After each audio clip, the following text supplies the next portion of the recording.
Welcome to the first episode of Chart with Kens.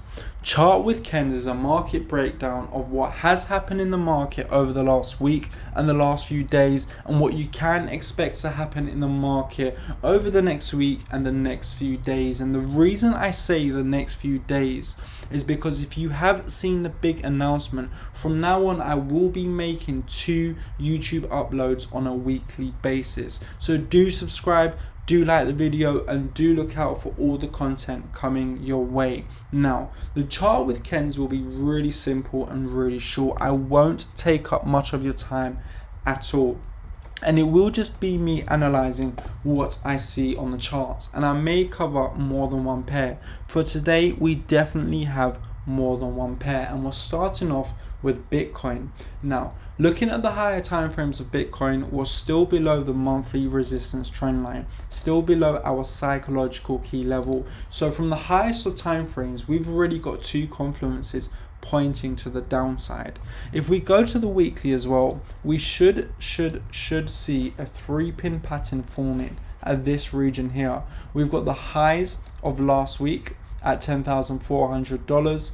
And we've also got the candle body lining up with the wick fishing 2 weeks prior to today. So you know that there's a 3-pin pattern forming there, which is usually a confluence, or which will show us that this may be a point of reversal.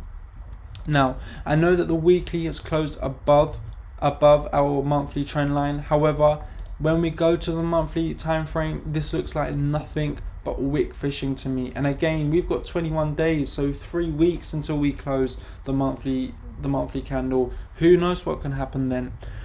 Finally, you know, we still have this Fibonacci formation set up here. You know, we could easily go to the 6,400, the 61.8 and the 78.6 regions, and then we should be able to see the head and shoulder setup finalized, formed.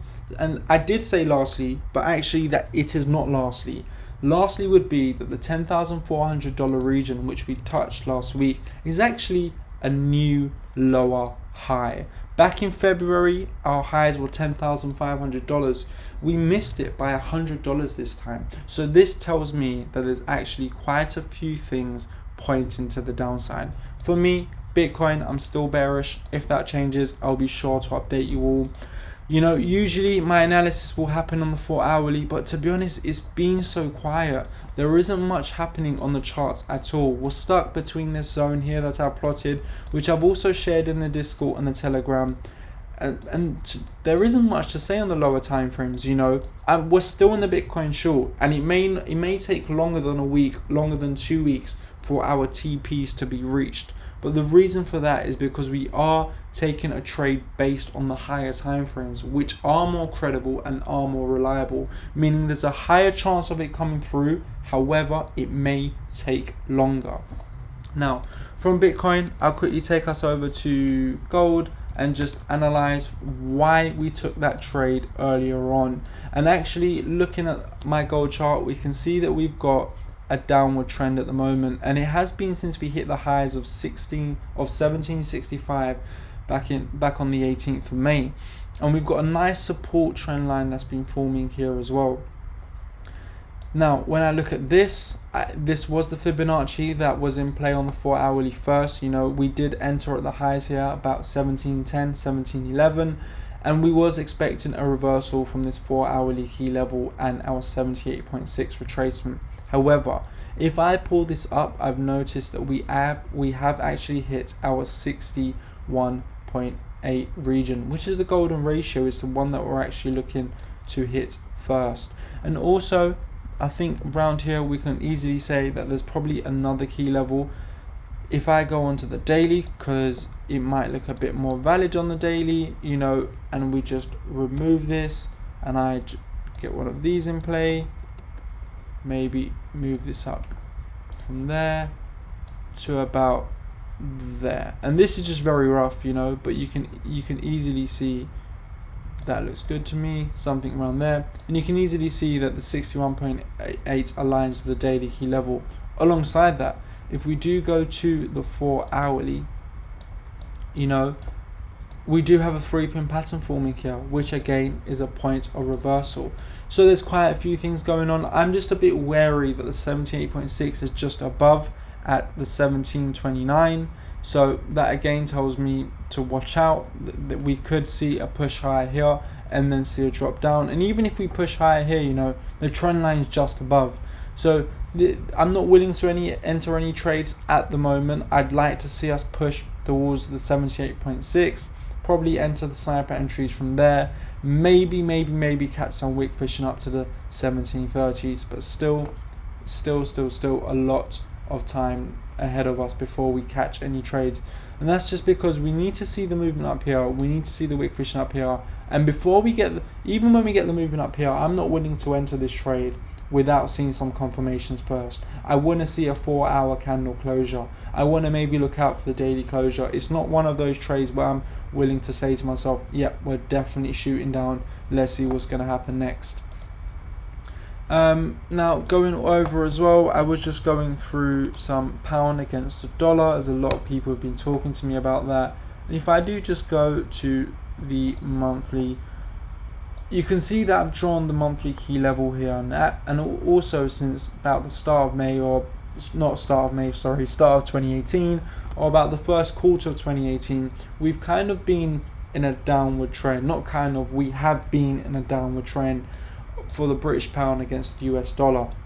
So that tells me still a little more downside bias to come. We've come up, we've hit the monthly trend line, you know, there could be some more movement downwards. If we go to the weekly and just check what we see, I see a Fibonacci setup here. You know, again, we've hit the 61.8. We could possibly wick fish towards the 78.6 on the weekly or the monthly time frames, and then push down. On the lower time frames, again, I haven't studied this on the lower time frames. If I do, the trade will be shared in the Discord and Telegram channels.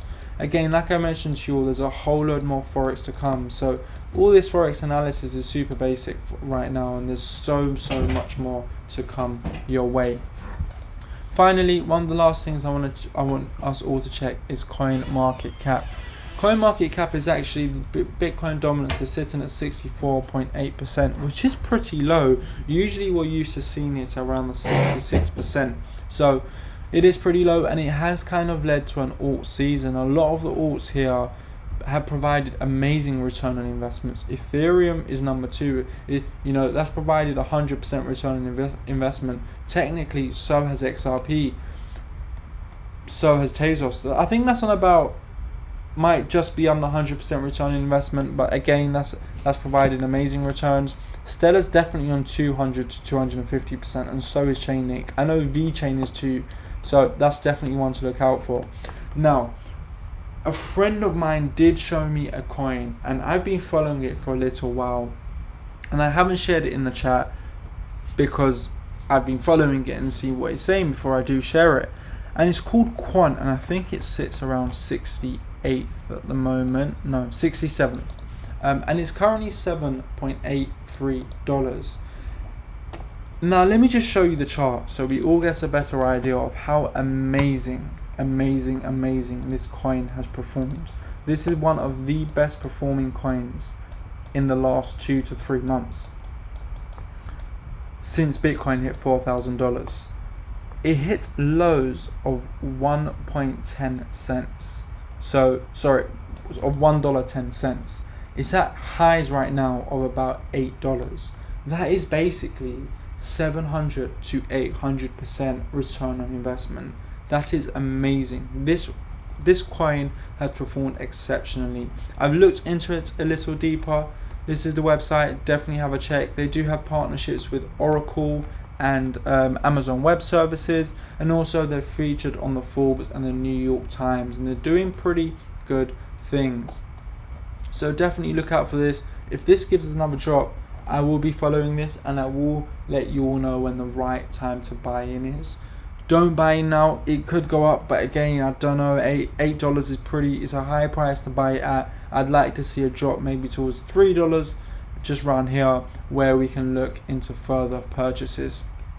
Now, that's it from me. I hope you've all enjoyed today's today's video, and just remember there's more to come. And anything you need, you know, if you want an update on a certain thing, just let me know in the Discord, just pop me a message and I'm more than happy to accommodate. Hope you take care, look after yourself, and see you.